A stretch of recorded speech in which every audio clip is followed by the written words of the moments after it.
So welcome everybody. I hope you can hear me, and I have to apologize for the waiting time.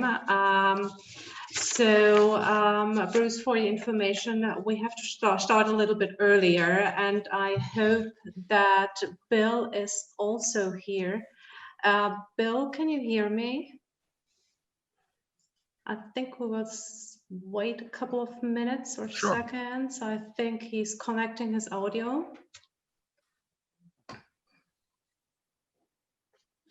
So I will just start a short introduction. So my name is Jasmin Kuchenbauer, and I will be assisting our CEO, Thomas Limberger, today in this virtual roundtable. Hello, Thomas. And we will start the discussion right away. And when you have questions or comments, you can write me in the chat, and or just raise your virtual hand, and I will open your mic so that we will have a lively discussion. So, and I think Tony Silberfeld is also here. So it looks like all the speakers are here, and we can start right away. And I give the floor to Thomas. Can you hear me? Yeah. Yes, perfect. So thank you, ladies and gentlemen. Sorry for the delay and the issues we had, but I'm very happy to welcome you all to our IWS roundtable on the future of transatlantic relations, especially important in today's times, right after a very interesting election period in the United States. And obviously, as you can imagine, on the other side of the Atlantic, everybody here is asking oneself, what will the future bring? What will the president-elect will do in terms of economic and foreign policy to the EU as well, obviously, especially to Germany. We've seen, I think, a very interesting and almost nerve-wracking battle for the presidency in the United States. America finally has actually found his new president-elect, Joe Biden and Kamala Harris, who will now obviously or hopefully start preparing the process to actually take office in January of next year. But a lot of questions arise from this change. Number one, obviously, still the communication aspect of the old president and his team on what will really happen in this takeover period. I think some who are more familiar with the process probably see it a little bit less troublesome. Some who are not so familiar with the process have a lot of question marks above their head. So maybe this could be a topic for discussion today. But more importantly is obviously the let's say the policy change we all expect from the new president-elect and his team. Is there one? Question mark. Will Europe play a major role in this new policy, or will there be a focus more on the Pacific region with China and all the challenges this relationship raises? Then, what about European American and also German American relation, which we all know have had some troublesome 4 years? Is there, a bridge which we can still cross in order to, cover challenges like the COVID-19 pandemic, possible global recessionary scenarios, which we commonly might challenge better than standalone. Climate change, very important. I think Joe Biden already has taken a position on that. And obviously the trade conflicts of the past, and maybe also old programs like TTIP, which were discontinued right after the election of President Trump. Is there a chance maybe to reinvigorate these discussions, or maybe also reinvent the TTIP program to a new program under US European leadership? So these are all questions which we could or should cover today. I would like to welcome very much an esteemed panel today, being the leaders of this discussion. One, Peter Bayer, member of the German Parliament, and also the coordinator for Transatlantic Cooperation in the field of intersocietal relationships, cultural and information policy. Bill Shawn, professor at Georgetown University, but also a lawyer, a very, very successful lawyer in Washington, and a very successful businessman. So I think we'll hear, as we hear from academia, business, and the legal side from Bill. Anthony Silberfeld, director of the Transatlantic Relations Office and Bertelsmann Foundation in Washington. And last but not least, Bruce Stokes, executive director of the German Marshall Fund in the United States, also located in Washington. So, gentlemen, thank you very much for participating. As I said in the intro, very, very interesting times. Maybe my first already question to Mr. Shawn. Bill, what do you think after this race and all the divisions we've seen here in Europe, in the United States, may they be cultural, racial, or even political? Will this new president-elect have the chance to put all these strings back together and lead the United States to a more calmer, focused, and also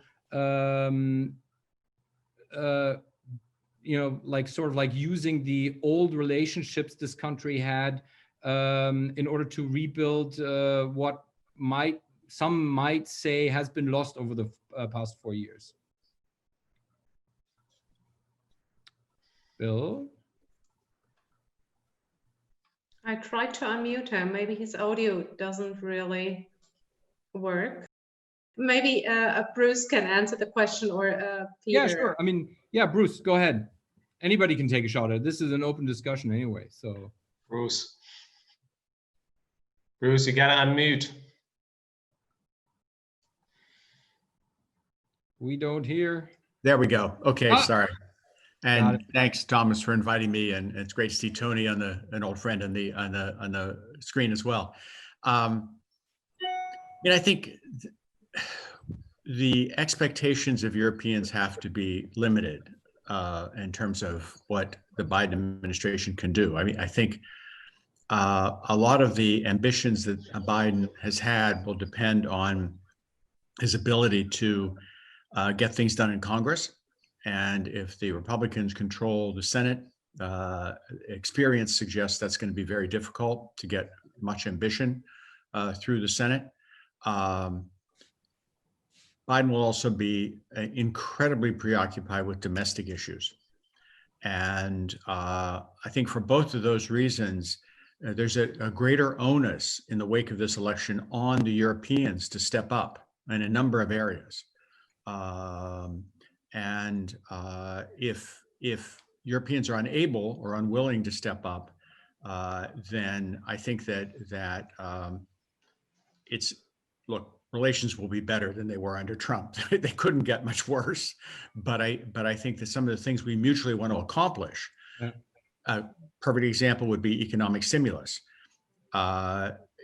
The European Parliament needs to come to some resolution with the Commission on its package of stimulus measures. National governments in Europe, I think, have to bite the bullet and realize they may have to spend more than they had and planned to spend, because I think Europe is probably headed for a double dip recession based on the resurgence of the virus. I think we are certainly headed for a double dip recession based on the resurgence of the virus. And I think we would be deceiving ourselves if we thought, okay, we have a vaccine, everything will be back to normal in 9 months or whatever. I think we should learn from the financial crisis that if we don't spend a lot of money early we risk a very, very slow recovery. And slow recoveries hurt both of us.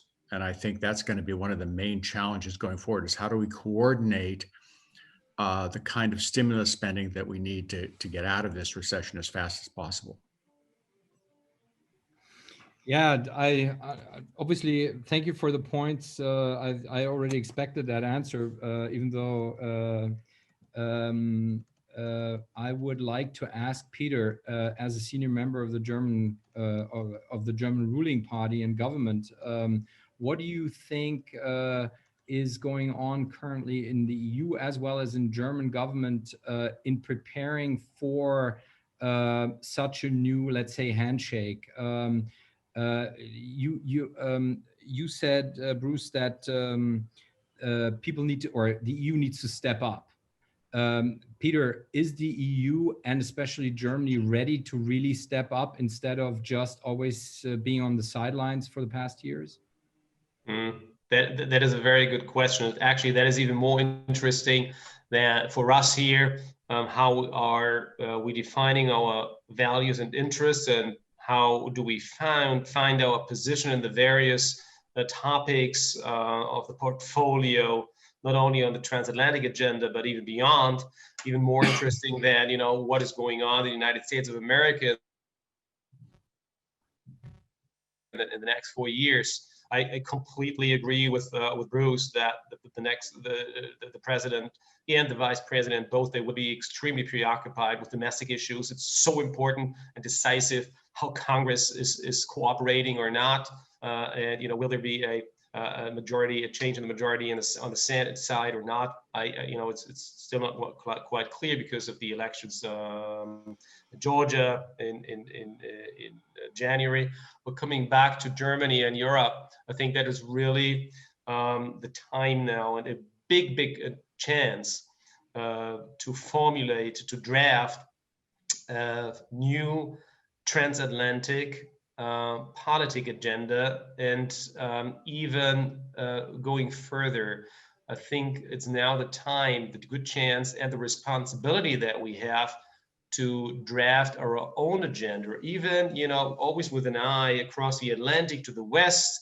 But even if you take that away, the possible expectations that might come from the Biden administration presented to us, but even if you do that away, if you concentrate on our situation as we stand here in Germany and in Europe, I think, yes, Germany is an economic powerhouse, will come out of the crisis, you know, strong. But also we should be bolder when it comes to political leadership. And have several remarks in that regard. You might have seen or might not seen that the German foreign minister, actually to my surprise, I have to say, just went public with 5 points. He's talking about a new transatlantic New Deal. He has published that a week ago or so. It's not enough, but it shows that he, contrary to his group chairman, our coalition partner in the Bundestag, really thinks ahead, and it's really necessary. Others in the Bundestag and in the Berlin political universe are speaking of, you know, of a reassurance on the transatlantic relationship, or push the reset button. I'm talking about the new West. It doesn't matter how you label that damn thing. It's important that we understand that we need to do something. And look, I mean, Bruce was referring, I guess, if I didn't misunderstand, you know, to the defense spending, the 2% goal, NATO, and everything. That goes back to 2014. In February 2014, there was the Munich Security Conference where, you know, Gauck, von der Leyen, and Steinmeier gave great speeches. We have to take on more responsibility, but not much came after that. Yes, there was Steinmeier's signature under the Defense Investment Pledge in November of that same year, 2014, where we obliged ourselves, like all the other NATO member countries, to a 2% goal of GDP in 2024. We have slept some years, but we have not done nothing. I have also to say, we have increased our defense spending compared to 2014 by over 45 billion euros. So it's something. but it's still not enough. And it's not, it's for me, it's important, but it's too banal to just spend money. We need strategies. And so that's why I not only welcome Heiko Maas's initiative, but I think we need to do more. In my own party, the CDU-CSU party in the Bundestag, in the group, we are in the middle of drafting from scratch a new position paper. I'm the lead author of that because I'm also the main rapporteur in the Bundestag for transatlantic relation, and where we do not refer to the templates of the past. You know, usually we did an update of that. Where's our position? What would you expect? It was easy, you know, press the button, you know, put in a new date, and that's it. But now we want to be honest and take this chance to go really into the lead. And it's not, we want to pass that in the Bundestag, at least in my group, before this year is over. And it's important in regard or in view of the next year here. As you all know, we are facing an election year, of general elections in September next year. So Angela Merkel will not be around anymore. There will be probably a new coalition government coming up. So this will also become our program when it comes to foreign relations, defense. And I mean, I could elaborate on that for hours. One thing that I want to just briefly add is that we can talk about, you know, nicely about tons of new concepts and new deals and putting something on paper. It's all not worth it, really, if we do not restructure and reorganize at the same time the way the federal government is working. The Geschäftsordnung, the rules of engagement, rules and regulations the German government is working goes back to the times of Konrad Adenauer, and there is some decades ago, right? And have been adjusted only 3 or 4 times marginally. So with that, with these realities in how of modus operandi in the German government, we cannot find responses and answers to the change global realities, the change transatlantic realities. So what I think of is something like a National Security Council. I've been on the media several times over the past couple of months with that. Not a copy of what the Americans have, maybe something like the French have. And so we need to create something new. The reason behind that is we need to streamline, we need to coordinate German foreign, defense, and economic cooperation politics much better.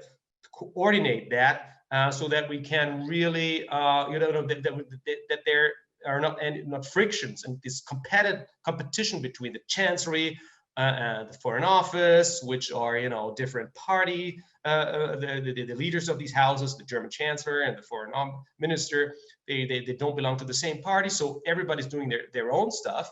And it's not right going really fast forward and strategically. That is needed. And that is also on the European level important. Only then I'm convinced can we play an important and leading nationalist political role within Europe and be a partner on a level playing field with Joe Biden, who will come to Europe with a backpack full of expectancies, and we need to deliver. Thank you, Peter. Question from our side and here from participants is what this is an open question to maybe the US side, either Tony, Bruce, or Bill. What could we expect? What is Joe Biden's and the Democrats' new foreign policy? I mean, is that completely different from President Trump's, or is he going to follow the America First initiative, the Trumpism, as some might call it? Is there maybe a relation to the old Obama administration? I mean, what can we expect from a new administration, Biden and his team? I'm happy to chime in on this one. Thomas, first of all, thanks very much for the invitation. I never miss an opportunity to join Bruce and Peter. I always learn something when I'm around you both, so thanks very much. What I might do is I want to comment on the first question and maybe bridge the comments made by both Bruce and Peter, and then push it further into this second question that you've asked. I'll maybe take a different approach. there's an assumption here that everybody hopes, and I also hope, that we'll return to something more normal than we've seen over the course of the last 4 years. But I actually don't hope that it's the way it was. I think these last 4 years have given the United States an opportunity to redefine what this relationship ought to be, and frankly, the Europeans also. One thing that I always marvel about is how every 4 years or every 8 years, the Americans disappoint our European partners in some way during the elections. Some for better, some for worse, but we always seem to let them down. And yet, every time they come back and say, we forgive you. Or at least the assumption on the United States side is that we've been forgiven. And maybe Peter can comment on this as to what the rationale is behind that. I know it's pragmatic in large part, but at some point, there had to be a breaking point. And maybe these last 4 years is finally the time where the Europeans say, you know what, we don't actually forgive you this time, but we're prepared to work together in step, right? And I think it's a really interesting opportunity for both the US and the Europeans to rethink what this relationship is. Now, it takes us to the second part of the question, or the new question that you asked, is how is Joe Biden's foreign policy likely to be different?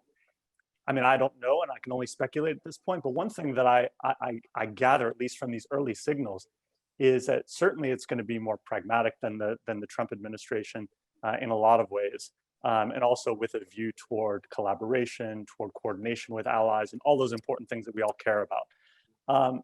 But I also think that there may be, for the first time, and I hope there is, for the first time in a long time, an acceptance on the US side that ally means something than what we've always thought it meant. And for a lot of American administrations, the idea of an ally is just do what we ask you to do, right? And do it with a smile. I hope that this administration comes in, particularly after the last 4 years, with an understanding that a lot of repairing needs to be done. And there's a new assumption maybe needs to be made that our allies have their own interests. And Peter alluded to it in his comments, Bruce alluded to it in his comments as well. This idea that we have allies, and allies may need to mean something else. It may need to mean that the Germans on certain topics may diverge from where we are, and that's okay. Can we still find a way forward? Are there still opportunities for us to collaborate and disagree without being disagreeable, as I think a lot of people put it these days? So I am optimistic that we're on a path to a new type of relationship. I'm hopeful for that.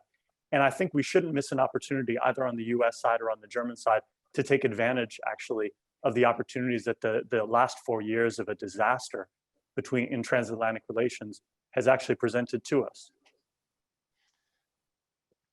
Thomas, if I may, because I need to leave in 5 minutes. Sure. If I may just comment, and Tony, because you called on me a little bit.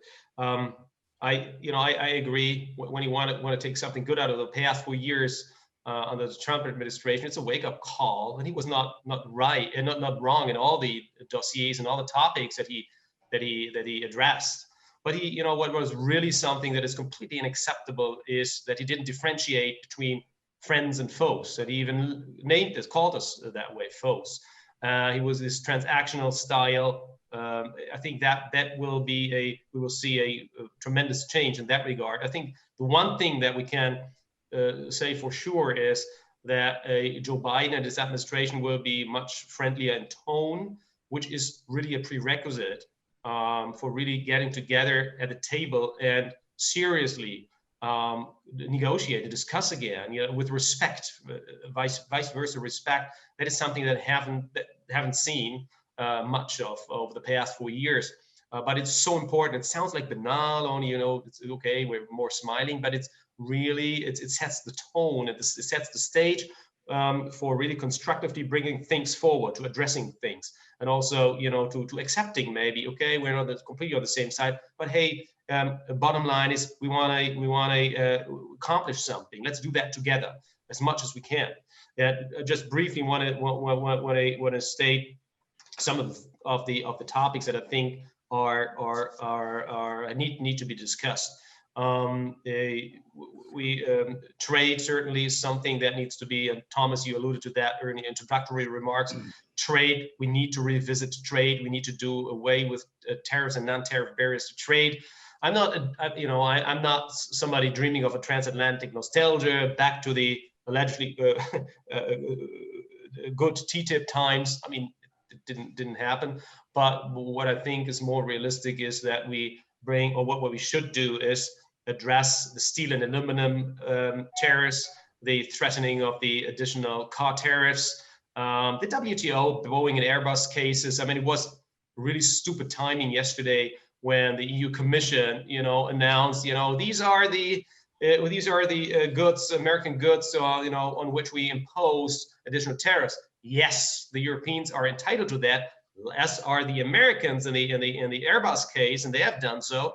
But man, we are now, I mean, we're talking about chances, opportunity, expectations, and proposals. In the midst of that comes this, yesterday, this is breaking news. Yeah, the EU Commission is imposing additional tariffs. That was not helpful. It was really bad timing. But so trade is really important. NATO 2% goal. We want to be a reliable partner here. We want to increase our defense budgets. I alluded to that a little bit earlier. And then, I mean, the question of our question is, what about China? What are the Germans and the Europeans doing there? And I think we cannot, the Europeans can and will not completely decouple from China. I think we get a little bit more understanding from a Biden administration here. Joe Biden will remain tough on China. I think that's pretty sure, but a little bit differently in his way to operate that. 5G, Huawei, ZTE, and so on. I'm very critical. I think we shouldn't go with the Chinese there. We should exclude that. I'm in this group led by Norbert Röttgen and Christoph Bernstiel, who take really a very critical position other than our Chancellery and the government there. We want to take ownership of that in the German Bundestag. We are waiting for a cabinet decision, but the government, they are postponing and postponing. We are on the verge of doing our own thing in the parliament. I don't want to fight about that issue with the government, but we need to position ourselves. It's important. And if I see that correctly, I think yesterday I received a report that the latest addition to exclude Chinese technology here were the French. Germany is isolating itself even within Europe when it comes to 5G and China issues. So China will be a big thing, not only with regard to critical infrastructure, but also Belt and Road Initiative, 70+1 format in South China Sea and in the Pacific. It is something where we need to align as far as we can our politics with the American friends, and Russia also is something that I think we will see a change in US politics in the future. That is something where we'll see a change. And last thing, digitization. That the Europeans are talking about the digital sovereignty, Gaia X, with the French and Germans and French are doing something, raising some eyebrows in the US, saying, hey, don't exclude us, we want to be part of that. Yes, it will be open, but sovereignty means that the Europeans should build up own capabilities and create their own framework, a set of rules and regulations, and build up criteria where the Americans are happy to join, and we need the Americans there, and there will be no like a fortress European Union there. That is also an issue. I just wanted to mention that. I'm afraid I have to leave. I would have loved to spend more time with you, but because of the delay, I'm so sorry. But I'm happy to see you all, Bruce, and Tony, and Thomas, and Yasmin, and all the others. Thank you very much, and keep up the good work. It's really important in what you're doing. Thanks a lot. Thank you, Peter. Also from our side, I think your work is more important in order to drive exactly what you were saying, and give us the opportunity to basically participate in German European policy making through you. Very grateful for that. And sorry again for the technical delays that we had to start a little bit late. But maybe I want to give it over to Bill Sean. Bill, thank you, Peter. Bill, question to you. I mean, this is more a question going a step back. We've heard now, obviously, we're talking about a lot of policy issues already and maybe possible, directions. But one step back again. I mean, we're still in the midst of the sort of like takeover process, which really hasn't started. Bill, my question to you is, for most Europeans, it is very mind-boggling how a Mike Pompeo can come out with with a statement saying, we're in a perfect transition process between the first and the second Trump administration, and what does the Electoral College mean in this context, and what is he trying to aim at? And for us, it's a little bit strange because, obviously we're used to elections, outcome, change of government, and suddenly a guy who thinks he seems to be smarter than everybody else is trying to jump into this process and sort of like takes control over something which at least the outside doesn't have a lot of probably knowledge about. Could you lead us a little bit down the path of what's going on there? Why a guy like Mike Pompeo makes these comments, though, even though I guess he's trying to please his boss, but on the other side, he's not that stupid. So I mean, there must be something behind this. What is sort of like the driver of that? Well, Thomas, thank you for having me, and I'm pleased to be here, and sorry I'm late. And I also want to say, too, this is the 102nd anniversary of the Armistice Day, Remembrance Day, Veterans Day, and here we are all talking as one family, and I think that's just a really great accolade for Western civilization and for our common culture. What you allude to, Thomas, is really just the crazy period in American history. This is not the only crazy period we've had, as Tony probably knows. We've had a very similar experience in the early 1800s, around 1814, 1820, when Andrew Jackson came into power, and that was a major tumult and a major shift between a perceived establishment and Western ruffians, so to speak. And I think what we're seeing here today in an election, which, by the way, in this country, all these state electing officials, the poll watchers and such, all have to be complimented for an election, I think, that went extremely well and was really, after what we've been through in the crazy period in the last 4 years, has been a tremendous reaffirmation of our democratic machinery and our congressional process. From the beginning, the Trump administration and our president have never really seen or played by the rules. They really haven't cared. What we're seeing now is, I think, what I would call almost a poor man's Mussolini approach to losing an election, where we have a president who may never concede and by all accounts may have to be literally evicted or frog marched out of the White House for on inaugural day. What we've found in our democracy is anybody can say anything about anything, but ultimately the rule of law prevails. These ridiculous and spurious lawsuits that have been filed around the country trying to cast doubt are really a means by which I think Trump plays to his constituency. And a lot of it may really be Trump 2024, where he is trying to delegitimize this election, just as Hillary did his election, with the hopes of being able to bounce back in 2024. It's a sad commentary. People aren't playing by the rules. For Secretary of State Pompeo, who was, by the way, first in his class at West Point, to utter such nonsense, even to the point where we have now Fox News pulling away from some of these Trump administration officials when they speak. It shows that, as the Palestinians like to say, the dogs bark and the caravan marches on. Sooner or later, this stuff is going to get resolved. It's going to be over. And Trump may be speaking to his constituency. And I'll say one other thing, too. We saw that there was no blue wave. That didn't happen. And I don't think it happened in this country because there are a lot of hardwired and truly committed Trump believers. I think a lot of people in this country don't want the extremes. They didn't want to go left with the squad and some of the radical Democratic proposals. And they understood that Trump stood in the way. And to that extent, and many of the people that I know, successful business people who voted for Trump, said they voted for Trump essentially holding their nose, but they had to vote for him because they didn't want a blue wave and they were concerned. At this point, we have perhaps the best possible resolution with probably a Republican Senate and a good Democratic president who is an Atlanticist like all of us. And ultimately, after this nonsense takes place and we have a bit of a circus, I think we'll be back to normal on January 20th.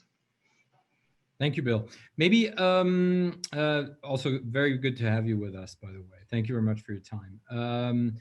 I would like to open the floor because we got a couple of questions from viewers. Uwe, you've already articulated your question on the chat, but maybe I would like to give you the chance to basically address the panel directly and actually pose your question.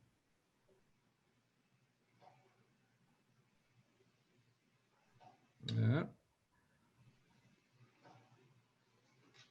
So Uwe's not, doesn't seem to unmute. So maybe I put the question in for him. He wrote, as you can probably see, well, it's more to Peter, but I would say maybe to the rest since Peter has left. Does the disruption with COVID-19 and the switch from Trump to Biden offer a chance to a more fundamental reset of transatlantic relations? Could this be used for taking more responsibility on part of the Europeans? As a question, what does the American side think of this? I mean, I personally already, I think I'm in line with Peter. I mean, yes, the Europeans have to take more responsibility, but what is your viewpoint, Bill, Tony, Bruce? Bruce, I think you already said it in some ways, but maybe you give us another shot at the question from Uwe. Sure.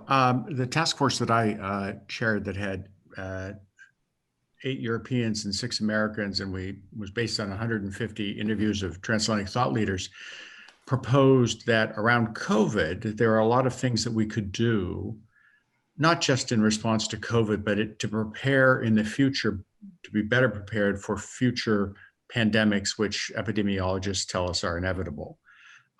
We suggested the creation of a transatlantic stockpile of PPE and medicines and other medical equipment so that we don't have these problems in ramping up to deal with a crisis. We suggested the Europe and the United States lead an international effort to have people sign up to a responsibility to report so that there is transparency by all nations about what's happening, and that Europe and America create a joint rapid response team that could go to areas that need help immediately. We recommended that we negotiate a bilateral agreement limiting all tariffs and non-tariff trade barriers around medical products so that, again, we can't unilaterally impose restrictions on commerce. Mm-hmm. We suggested the creation of that this would lead to transatlantic supply chains for this equipment, which we think would appeal to the Buy American people, but would also give us more stability and unite us in responding to a crisis. We, of course, recommended the U.S. rejoin the WHO and try to reform it with European help.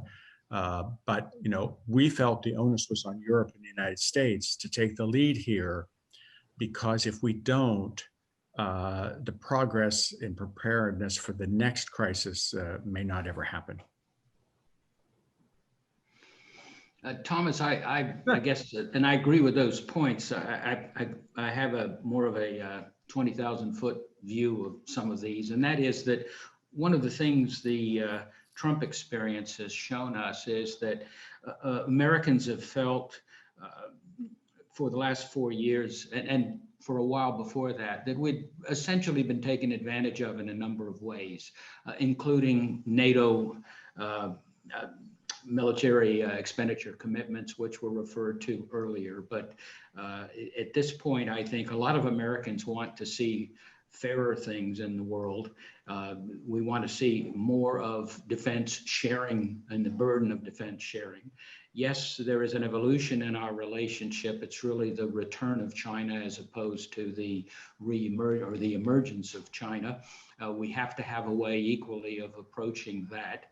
And in things like tariffs and trade barriers, I think we've got to have a means of making things, at least in the minds of most Americans, fairer and more transparent. The announcement of the trade sanctions against Boeing was a really unfortunate timing, and I just can't believe that somebody did it at that point. But I think many Americans feel, and Trump was right in one respect, he tapped a vein that we feel that we have been the world's condottieri for far too long. We've carried the military burden for far too long. Prosperous European nations have to spend more and have to join us more and have to be on the same level as we do. When we talk about allies, I think we have to talk about real partners, not Americans dragging other nations around the world and insisting on following. It is a two-way street, but a two-way street also implies an equal expenditure of resources and blood, sweat, and tears when we deal with places like Afghanistan and the Middle East. If I can maybe just add to that, Bill, Sure. you know, one of the things I was struck by is your in your opening comments about the importance of all of us sitting here and what it means after so much time. And I also think that, you know, I spent a lot of time working in conflict zones and the importance of confidence building measures. And I never thought about applying confidence building measures to the transatlantic relationship, but maybe it's time for that. And, you know, connecting to the question, this idea of COVID presenting an opportunity for a win for the transatlantic relationship is something that I think is really important. And, you know, we've got, I mean, just starting at a common baseline that the administration in the US and European administrations in large part believe in science, and they believe in letting the scientists do what need to be done to tackle this issue. That's a really good place to start. And so we're going to get another crack, for better or for worse, mostly for worse, but we're going to get another crack at dealing with COVID here in the weeks ahead and in the months ahead. How we deal with that, how we deal with it together on a transatlantic basis, I think can really lay the groundwork for the next thing we decide to do together. I think it's been a long time since we've had a joint win, and I think we need it. And so I wonder if this presents a really important opportunity for us to be able to get that. I think that's a good point, Tony. And I think the next opportunity could well be the Green New Deal. And let's face it, pollution doesn't respect national boundaries. And although some people say all politics is local, the reality is we're in one world. And yes, building on a successful experience such as that really gives us the opportunity, especially with an internationally oriented president. And by the way, a vice president who may well inherit that crown in 2024, who also is very internationally minded and has an international background. That could be the opportunity to rack up some significant wins, which then tend to give people, yes, confidence, but also a template for how we work together and how we resolve, which we did, by the way, in the Cold War. And we did so successfully that when Francis Fukuyama wrote his book, The End of History, we thought that was all she wrote. We now know that that's not the case, but yes, these are opportunities for really not only a restart, but a renaissance that we really haven't seen in foreign relations in centuries. Could I jump in here though for 1 minute? I mean, both Peter and Bill brought up the question of the 2% target. And I think that, you know, it's understandable because it's been such an issue, especially under the Trump administration, but, you know, burden sharing has been an issue since the Truman administration. So let's not kid ourselves. And it is true that a majority of Trump supporters believe that other countries take advantage of the United States. So we can't dismiss that. But I think we're in a unique circumstance where maybe for a year or so, the percentage that countries spend on defense may actually go up because the denominator goes down. It's a question of fractions. The money is in a pipeline to spend on defense, but the size of the economy is going to shrink. So the percentage is going to look bigger. It's not really bigger. It's not really significant. But we need to take that opportunity to confront the broader issue, which is in the wake of the financial crisis, the European countries actually had to cut defense spending. Rand Corporation, in a report they issued before the crisis hit, before the economic downturn hit, predicted that the US is going to decrease defense spending. We're both going to be hard pressed to find money for our defense budgets. And I think we need to do what we can to shift the conversation to modernization, to shift the conversation to investment in R&D, preparing for the next war fighting, rather than just this simplistic 2% target. We actually in our task force thought about, well, should we just come out against it? And we decided, nah, it's too baked into the conversation. We can't really do that. But at the very least, do what we can to shift the conversation to something that everybody agrees is more meaningful. I'm not sanguine about the ability to do that, let's be honest. But I think that we need to try, because as long as we're stuck on this 2% target, as Peter suggested, the Germans are never going to get there, right, in a meaningful way.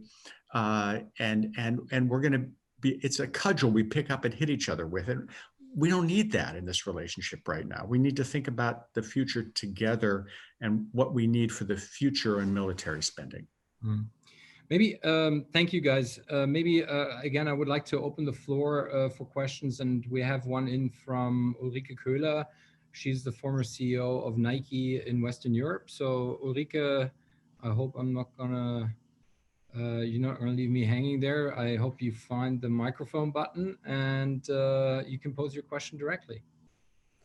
Hi, everyone. I'm not sure if you can hear me. Yes, perfectly. Okay, great. Hey, my question was actually more for Peter, but nevertheless, we have a lot of, really great heads here at the table. So therefore it's good, to get your point of view. Well, transatlantic relationship are really a matter of urgency for the EU, but also for Germany. And I agree with the comments that there need to be a new agenda and a new approach from the EU towards the diplomacy table, by negotiating with the US.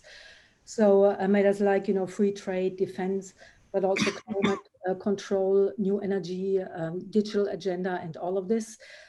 So just seeing, how slow sometimes politics react. My question is there anything from your end, or advice you can give on how can we speed up that agenda in order to make, just to be timely relevant and make sure that we're going to proceed with the big matters soon.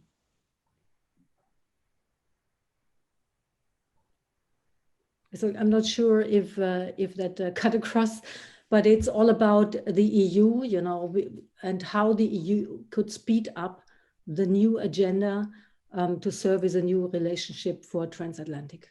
Well, I think there are some easy first things that we can do. I mean, I think the Europeans, as been brought up, I mean, we have these steel and aluminum tariffs, we have the Boeing Airbus tariffs.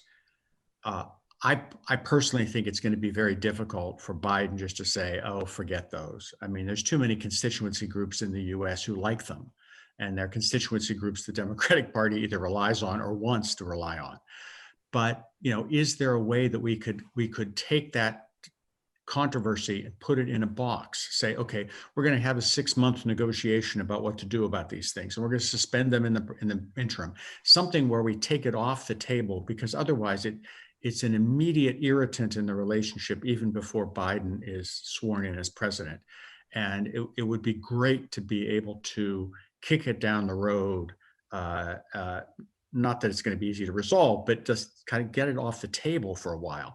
The digital taxation issue at the OECD has been kicked down the road now twice. We need to find some resolution on digital taxation. We're both going to be desperate for revenue next year. And, as the American bank robber Willie Sutton has supposedly once said, when asked why does he rob banks, it's because that's where the money is, and digital is where the money is. And I actually personally support a digital tax, but I mean, the point is governments are going to go there because that's where the money is. And we need to come to some resolution of that. And at the WTO, it seems to me that a re-engagement of the US on the dispute settlement mechanism, an agreement by the US on who's going to run the WTO, which is, the Trump administration is now vetoing at this point, all would be early signs of an ability to cooperate and work together. Yeah, further to what Tony said, I think too, that it's important to figure out what we can agree on and what we can move with. If we look at the experience in 1960 with John F. Kennedy and that 100 days, the momentum that was gathered and the amount of enthusiasm that was generated was really critically important. If we can get together and we can solve the pandemic problems, if we can then start to tackle the Green New Deal and deal with these win-win situations, I think the others are a lot easier. And they're also a lot easier to sell when the news is painful to one's domestic constituency that may not be happy with the result. I promised myself when we started this call that I was only going to be optimistic today, and I managed for about 40 minutes. But I'm going to end that right now on this question. And it's something that I'm curious if Bill and if Bruce and Bill have another view on it. But when I think about what's possible in the transatlantic space, I often look at the U.S. map. I look at the electoral map, the results. I looked at the layout of the Senate and the House, and I think that under the best circumstances, we've seen it over our history, that divided government is a good thing, right? It promotes compromise. It does all the things you want to see in a normally functioning democratic government. But then I look at the news over the course of the last few days, and to my surprise, maybe I shouldn't be surprised, Republicans in the Senate were still hosting hearings about Hillary's email and the server from 2016. I honestly had to check the calendar because I couldn't believe that we were in 2020 and these things were still happening. And so when I think about who may be sitting in the majority seat, Mitch McConnell is the same person who vowed to block everything that Barack Obama did over the course of his term and was fairly successful in blocking a large part of his agenda.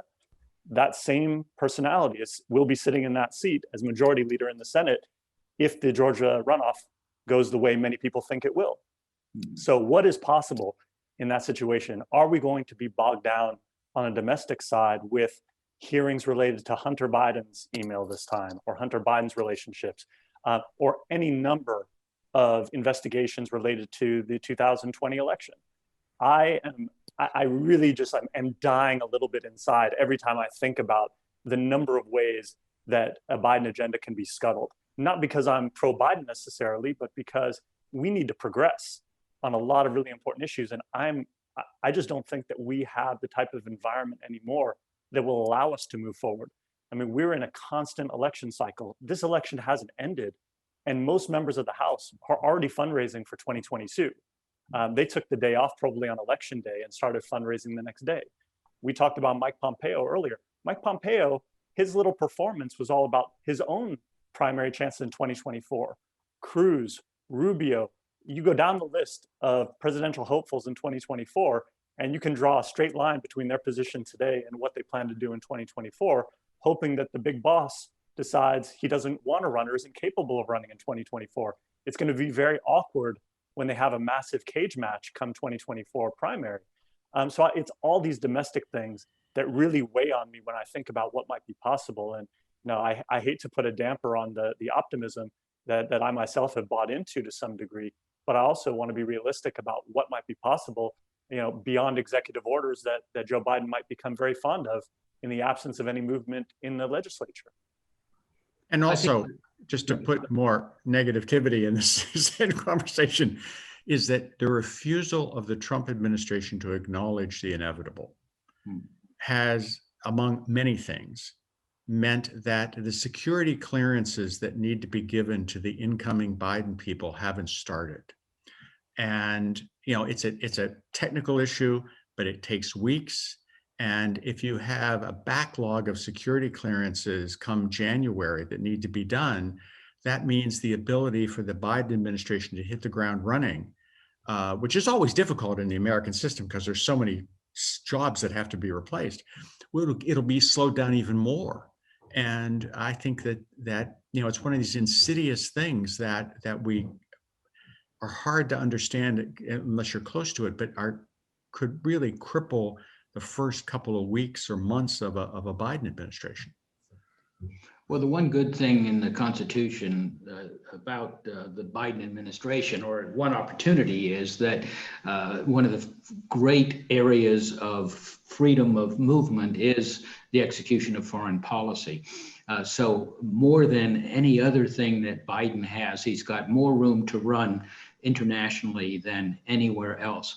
And one would hope that when the dust settles, and especially those people in the House and the Senate who are going to be running for office, once they understand that a lot of that Trump vote of 70 million plus was not for Trump per se, but was a reaction or the concern for the Democratic Party going too far left, I think his role in domestic policy or in the implementation of foreign policy in Congress should be a lot easier to do. But once again, as Tony says, it comes down to getting some wins early on, getting some momentum, having the American public understand that some of these things can work and that science is back and that rationality is back, and it's not going to get solved overnight. Mitch McConnell is not going to change his spots, but a lot of people around him might. One question from my side is taking it a little bit back to the discussion back to transatlantic relationships. Is what could we as a group of people organized through various institutions, but mainly through the IWS, WEC, could do in order to get access to the U.S. administration and try to help Peter and his colleagues to rebuild these transatlantic relationships, which have been clearly damaged. When you walk around Berlin, you will find a lot of people who will say, Trump has done so much damage that this is not mendable anymore. Some say, okay, as you, Tony, as you said before, this was this crazy guy, real estate developer. Let's forget about it and let's move on. So what do you think both sides, not from a governmental point of view, but more from an individual, but also business and institutional point of view, can do in order to bring, these great partnerships back together? As Bill started his intro, we should not forget that without the American help, Europe would have been a different Europe after the Second World War, during or after the Second World War. So, this is a long-standing relationship. Germany especially has benefited from a long time. And what is sort of like, what can we do in order to bring us all back together and all back into normality?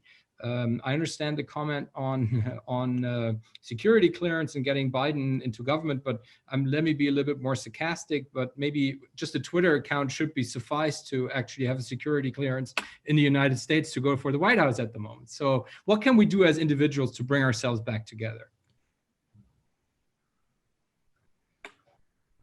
Well, I'll take it on my end. I think sure. we have to be a lot less apologetic for what has happened in the last 4 years, and we have to be a lot more vocal with not only our elected representatives, but also in op-ed pieces, in policy pieces, in discussions, in organizations. I see one of my good friends is Linda Ziegler is on the line, and she promotes a peace between the warring factions or the opposing factions in Cyprus, the Turkish and the Greek people. And she promotes a summer camp and people growing up spending time together. The Marshall Plan obviously is probably the granddaddy of all the organizations that seek to cement these relationships, but we even have to do more, because if you follow the debates now, we're into a very deep period of multiculturalism, which really has blamed the West, rightly or wrongly, for a lot of the problems of the past. And so if the West, once again, getting to that positivity approach, if the West can have accomplishments, if we can together solve this pandemic, the next pandemic and the one after that, and do something with the Green New Deal as well, and perhaps also bring China closer into the rule of law and with nations. I think those are the steps that really count for ultimately changing the world. And we're never going to bring it back to where it was, because quite frankly, where it wasn't perfect anyway. It'll never be perfect, but the world is changing and we need to change with it, and we need to be advocates in doing so. I guess I think the first thing that Europeans need to do, I think, is reduce their initial expectations of what a Biden administration can accomplish. That I could envision a month or two into a Biden administration, you're already begin to get articles in the European papers quoting European officials saying, oh my God, it hasn't changed, nothing's different, these guys aren't, responsive or whatever. I think we have to just tone down our expectations, because this is going to take longer than we hope. I think that we have to take somewhat of a structural approach to this. What struck me when we did this task force was we would come up with an idea, and then we'd have a discussion about, okay, well, who should coordinate this, or who should do this? And the problem is, there's a saying in English that when all you have is a hammer, everything looks like a nail. And the hammer we have in the transatlantic relationship is NATO. So people would revert to, oh, well, let NATO do it. Let NATO do this stockpile on the PPE, or let NATO handle the dialogue with China, or whatever. And it's like, I think we have to find ways to more reinvent our institutional interactions, which Americans are reluctant to do. Americans don't like institutions because it's a process, and Europeans love your institutions because it's a process. But I think we Americans have to get over that. Mm-hmm. And lastly, I think we need to think of ways to reinvigorate the interactions between our two peoples. I think that the granular familiarity with each other is waning, in part, as Bill pointed out, we are becoming a much more multicultural society. So that's more difficult. Asia is much more attractive in many ways for understandable reasons. And I had long talks with some folks at the External Action Service about an idea that I came up with and they came up with independently. It was interesting enough that, should we try to figure out how do we do an Erasmus program across the Atlantic?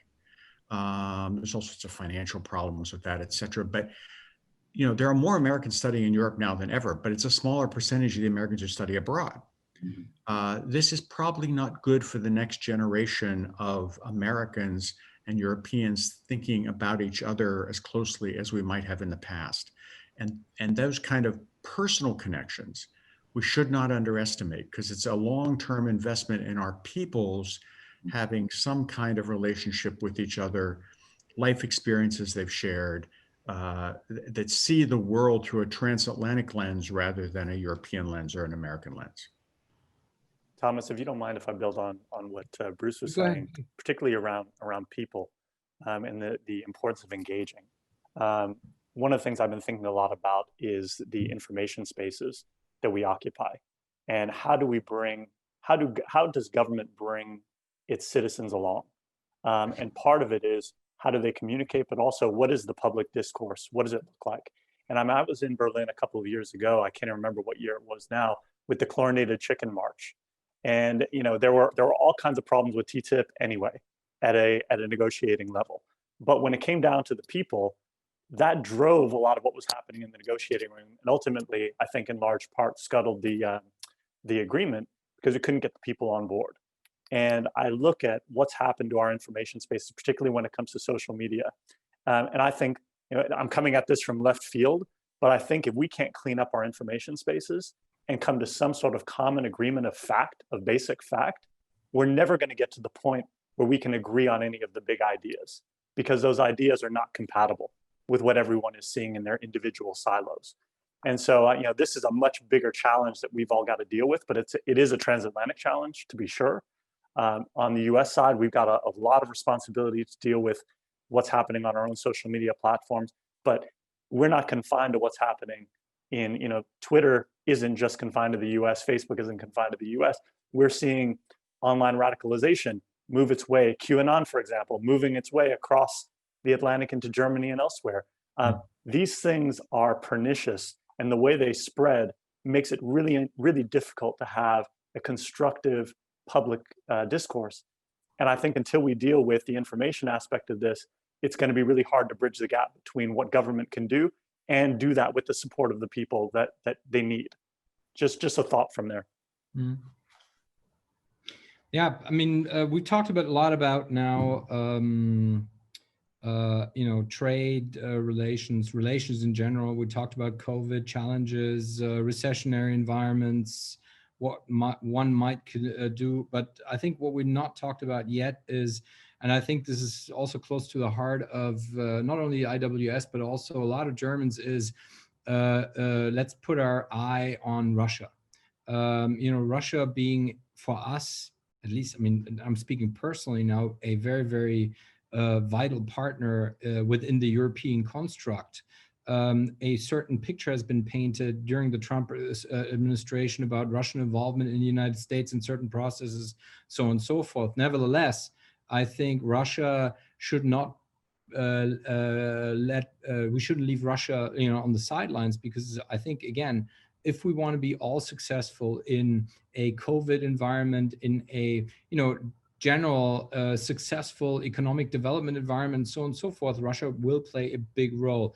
I want to maybe also open the floor to Vladimir, who's on the call, to maybe give him some room to not only talk about the upcoming event he's holding in Russia on, with the Russian Union of Industrial Entrepreneurs and their views, and maybe also give a little bit of input from the Russian side on all these discussion points we had. It'd be quite interesting, Vladimir. Sorry, I'm cold calling you in that sense, but if you have the chance to tap in and say something to our panel, it'd be absolutely super. Thank you, Thomas. Do you hear me? Yes, perfectly. Yeah, perfectly. Thank you so much for this invitation. It's a very interesting discussion, and really going mostly about transatlantic relations, but for sure, I represent in that meaning the rest of the world. And surely Russians see the matters, affairs, and elections in America with very different eyes. But we just talk a lot in Russia, and now you announced this conference on the 27th of November in Moscow. We are talking about Eurasian, greater Eurasian area. And we are interested in the cooperation, not only in the new security architecture on this continent, greatest continent of our world, but also in the economic and transport cooperation, creating new transport corridors, because the United States of America, they have a very strong infrastructure, railways, highways, and so on, a lot of airports, but not only Siberia, but a lot of pieces, a lot of Eurasian countries, they don't have this infrastructure. And I think with my partners in Russia, in other countries, that if we strongly pay attention and in the future make much more in this direction, we can give a very strong kick to the growth of the world economy.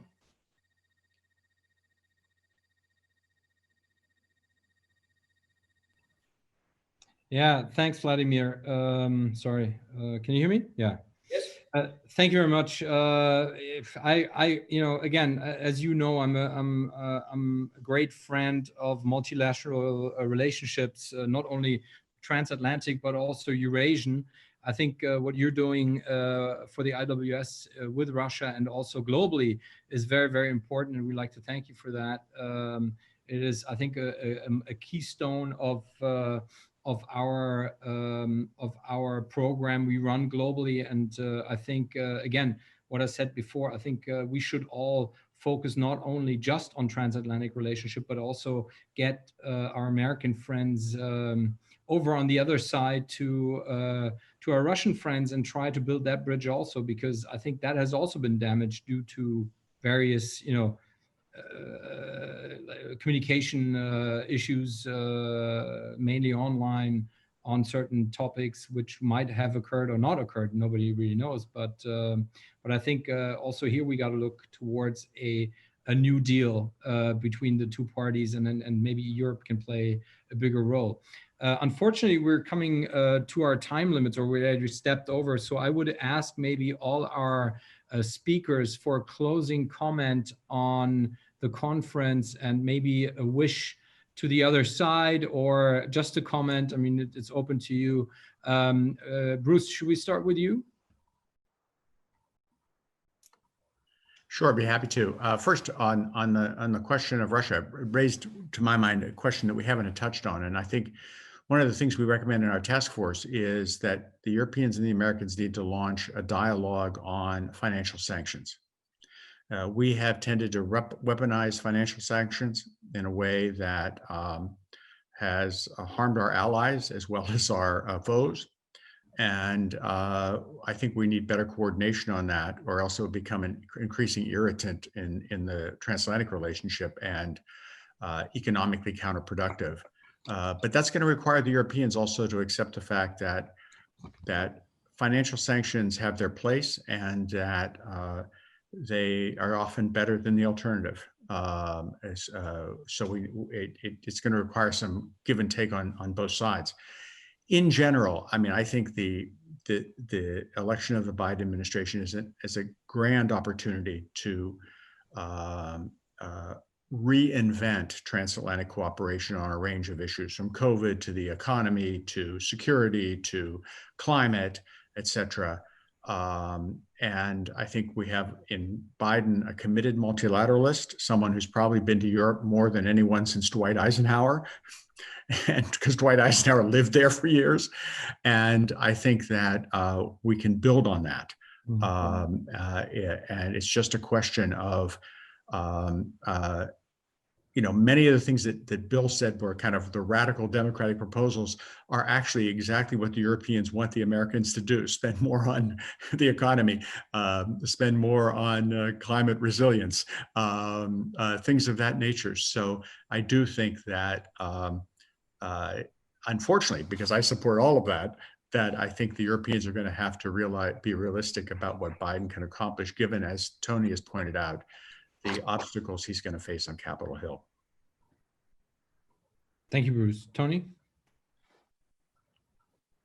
Thanks, Thomas. Yeah, it's kind of hard to build on that summation because I think it included all the most important points, I think. One thing I would just add into the discussion before we let everybody go is I find it interesting that we spoke very little about China today. And it's the first conversation I've had in a very long time where China wasn't the centerpiece, even when it wasn't on the agenda. And so maybe just a final thought that I've been kicking around when it comes to China is not only the impact that it has on the European Union, but I think about how it might change domestic politics in the United States. And maybe China could be an external factor that allows Republicans and Democrats to coalesce around something. And so I give a little bit of thought to that. Bill and Bruce will know the joke, I'm sure. This idea of infrastructure week in the United States was supposed to happen, I think, every week of the Trump presidency, and it became a joke that this was going to be the week where we would deal with infrastructure. I think of issues where Republicans and Democrats can agree, and infrastructure has always been that low-hanging fruit that they could actually work on together. And maybe with China out there as a common competitor that they can all agree on, that it'll drive us to start making some changes in the US that are long overdue on infrastructure, on investment in not only 5G networks, but technological innovation in general, perhaps becoming more welcoming once again to talent from overseas to come and study and work in the United States. So I think that there are external factors that will buffet both the US and the European Union along the way. And I only put that on the table because I know it's something that we're all thinking about here. I know it's something that the Europeans have been thinking about for some time. And if we can find some common ground on that, I know one of the recommendations in the report that Bruce worked on recently talks about the engagement with the European Union when it comes to China.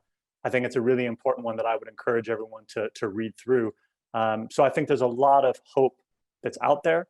You know, I went from optimism to pessimism, so I'll end with optimism. I'm always encouraged when I sit in conversations like these with smart, capable people who want the best for the transatlantic relationship. So Thomas, thank you very much for having me. Bruce, Bill, it's always nice to be with you. And thank you to all of you for listening to me even for part of this time. So I appreciate it. Thank you all.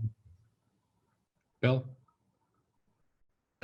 I think we've had some great ideas expressed here. And I think the takeaways I see, because I really can't surmount the summation of the jury that I've just heard, are number one, that it seems to me that what the IWS is doing is something that perhaps we ought to do more regularly, and perhaps also to take that to one of the points that Tony and Bruce mentioned, and that is this information war that's taking place. Perhaps we can be a part of that, and perhaps we can be a good foot soldier in it by taking some of these ideas, crystallizing them, and disseminating them, whether it's LinkedIn, Facebook, or wherever. Because I do think that there are times when, as we preach to the choir, we all feel good about it and then we leave, but we just don't understand that there are a lot of people out there in the world who are not hearing things like this, and their opinions may change. Domestic opinion in the United States can change. It's changed in several world wars overnight. It changed on 9/11,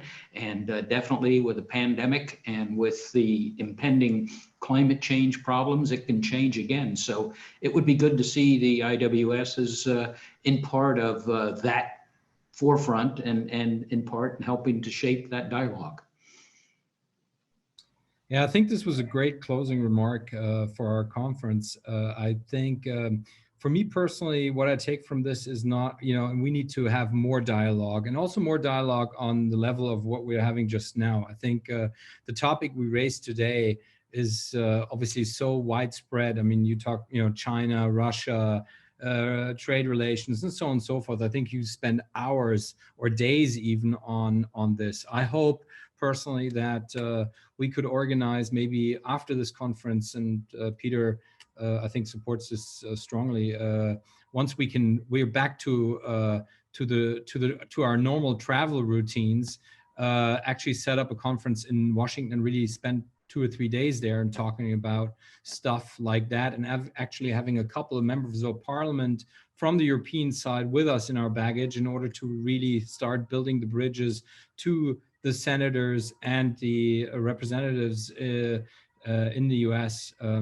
And I personally hope that I can share a tomahawk with Bill again soon. It's an insider joke, but Bill knows I love steaks. So no, but in all fairness, I think, again, thank you. It's been a great discussion.